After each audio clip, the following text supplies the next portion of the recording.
যারা 16 বছর বলে আসছেন আওয়ামী লীগ একতরফা নির্বাচন করেছে, এককভাবে ক্ষমতা থাকার জন্য আওয়ামী লীগ এগুলো করেছে।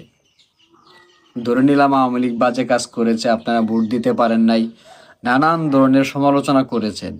কিন্তু আগামী ফেব্রুয়ারিতে যে নির্বাচনটি অনুষ্ঠিত হবে, সেখানে যখন আওয়ামী লীগকে বাদ দিয়ে নির্বাচনটি করবেন, বাংলাদেশ আওয়ামী লীগের 30 থেকে 40% ভোট আছে বাংলাদেশে। তাহলে 30 থেকে 40% ভোট যখন সেই ভোটাররা দিতে পারবে না, তাদের দল নির্বাচনে অংশগ্রহণ করতে পারছে না, তখন সেই ভোটাররা কি বলবে? যে আমরাও তো ভোট দিতে পারতেছি না।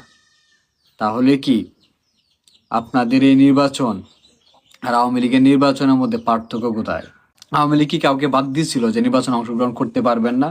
বরং আওয়ামী লীগ প্রত্যেকটা রাজনৈতিক দলকে আহ্বান জানিয়েছিল যে আপনারা আসুন, নির্বাচনে অংশগ্রহণ করে নির্বাচন করেন।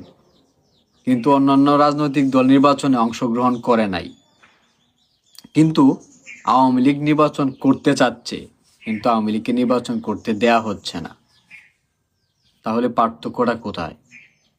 এখন যখন এই নির্বাচন হয়ে যাওয়ার পর দেশের 30 থেকে 40% মানুষ যখন বলবে যে আমি ভোট দিতে পারি নাই বা আমার দল নির্বাচন অংশগ্রহণ করতে পারে নাই, তাহলে কি এই নির্বাচন বিতর্কিত হবে না? আওয়ামী লীগের নির্বাচনগুলো যদি বিতর্কিত হয়ে থাকে, বিতর্ক থাকে, তাহলে এই নির্বাচনকে নিয়ে কি বিতর্ক হবে না? অবশ্যই হবে। আওয়ামী লীগ খারাপ করেছে, আওয়ামী লীগকে নিয়ে আলোচনা সবই করেছেন, কিন্তু আপনারা কি করতেছেন? আপনারা কি ভালো করতেছেন? আপনাদের নির্বাচন নিয়ে কি সমালোচনা হবে না? আপনাদের নির্বাচন কি বিতর্কিত হবে না? আপনারা তাহলে প্রত্যেকটি রাজনৈতিক দলকে সমন্বয় করে নির্বাচনে অংশগ্রহণ করতে দিতেন। প্রত্যেকটি রাজনৈতিক দল নির্বাচনে অংশগ্রহণ করত, কিন্তু সেটা করতেছেন না। আপনারা জানেন আওয়ামী লীগ নির্বাচনে অংশগ্রহণ করলে অন্যান্য রাজনৈতিক দল মিলে যে কয়টা আসন পাবেন, এককভাবে আওয়ামী লীগ তার থেকে বেশি আসন পাবে।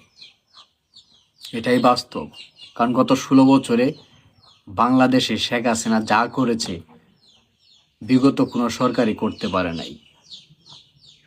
সেটা আপনি মানেন বা না মানেন, সেটা আপনার ব্যক্তিগত বিষয়, কিন্তু শেখ হাসিনার সরকার যে উন্নয়নের সরকার তা প্রমাণ করেছে, কাজের মাধ্যমে, কথার মাধ্যমে না।